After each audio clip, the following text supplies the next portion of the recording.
આ નવું સરકારી દવાખાનું 1,14,00,000 રૂપિયાનો ભ્રષ્ટાચાર અહીંયા સરકારી દવાખાનામાં કર્યો છે.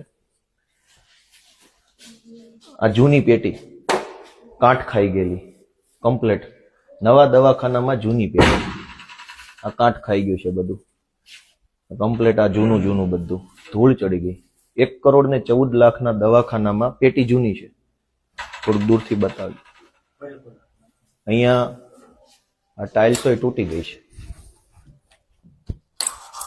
આ ટાઇલ્સ તૂટી ગઈ, ટાઇલ્સ તૂટી ગઈ, એ બધું તૂટી ગયું.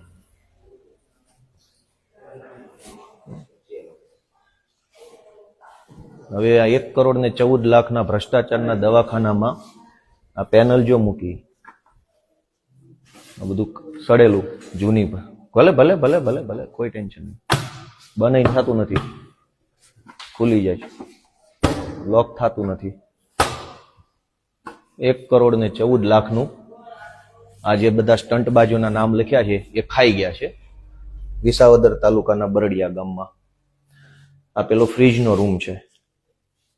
હવે અહીંયા આ દરવાજો જુઓ, આ ખુલી જાય છે. આ બંધ દરવાજો ખુલી ગયો. આટલી હલકી કક્ષાના દરવાજા માર્યા છે આમાં.